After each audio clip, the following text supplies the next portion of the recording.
Selamat sejahtera tuan-tuan dan puan-puan yang dikasihi. Masuk rumah orang, Menteri PHSBN masih bermindah pembangkang. Pemimpin Kerajaan Campuran Pakatan Harapan Barisan Nasional PHSBN sekarang ini masih lagi bermindah pembangkang sehingga kan ada memasuki rumah orang tanpa memaklumkan kepada tuan rumah juga diketepikan. Disebabkan itu ahli Parlimen Perikatan Nasional PAS Pendang Datu Awang Solahuddin Hashim menegur Menteri Kesihatan Dr. Zaliha Mustafa PHSPKR Kajang menggunakan perkataan tidak beradab dan tidak berakal di Dewan Rakyat baru-baru ini. Walaupun telah menarik balik perkataan yang ditunjukkan kepada Menteri Kesihatan itu, beliau menegaskan teguran itu dibuat mengikut cara sendiri dan kadangkala terkasar apabila berbahas, namun telah profesional dengan mengutamakan rakyat. Katanya pada masa beliau boleh berlembut, ada masa juga perlu bertegas, namun beliau mengalu-alukan kedatangan menteri ke kawasannya di Parlimen Pendang. Tetapi sepatutnya walaupun berbeza ideologi politik, kita mesti bersikap profesional. Beliau harus memaklumkan kepada wakil kerajaan negeri apabila menghadiri program di negeri ditakdir PN. Disebabkan beliau tidak berbuat demikian, jadi saya berasa beliau telah mengabaikan tuan rumah, yaitu saya. Bukanlah saya mahu diraih, tetapi sekurang-kurangnya jemputlah saya juga untuk diberi penerangan juga. Saya wakil rakyat di sana, sudah tentu saya akan bertemu rakyat dan mereka pasti bertanya berkenaan operasi hospital itu sendiri, walau apapun ia sudah berlaku. Anggaplah sahaja beliau masih baru dilantik sebagai menteri dan tidak pernah terlibat dalam pentadbiran kerajaan.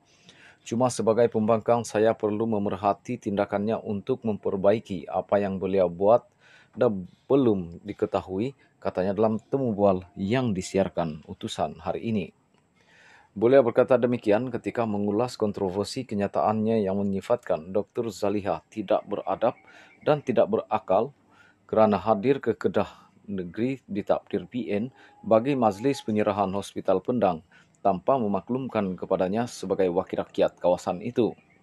Bagaimanapun katanya, selepas beliau menegur Menteri Kesihatan, pengarah hospital telah menjemputnya untuk diberi taklimat pada Ahad lalu. Sebelum ini pada Januari lalu, PH Terengganu menyifatkan tindakan pemimpin kerajaan negeri itu yang tidak kelihatan ketika kehadiran Anwar ke Terengganu sebagai biadab dan tidak menghormati tetamu. Namun Menteri Besar Datuk Seri Dr. Ahmad Samsuri Mukhtar berkata, kerajaan negeri tidak dimaklumkan secara jelas program dan kunjungan Perdana Menteri ke Terengganu mengenai surat tuntutan LOD Perdana Menteri Datuk Seri Anwar Ibrahim terhadapnya, berhubung kenyataan beliau yang mengatakan dendam pengurusi PS itu lebih teruk daripada Tun Dr. Mahathir Mohamad dan mengamalkan pendakwaan terpilih, Awang Solahuddin menyerahkannya kepada peguam beliau. Saya serahkan perkara ini kepada peguam saya untuk uruskan hal ini, tiada apa sangat. Saya santai saja. Sebagai ahli Parlimen Pembangkang, saya berhak untuk mengkritik Perdana Menteri supaya jadi lebih baik. Kalau beliau tidak boleh menerimanya, terserah.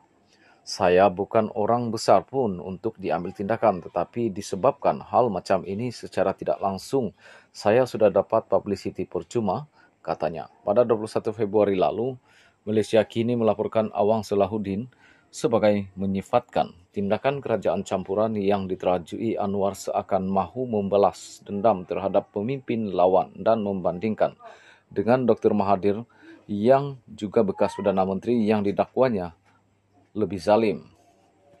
Kami PN sebagai pembangkang ugutlah apa sahaja, segala tribulasi dan fitnah yang kami hadapi lebih teruk.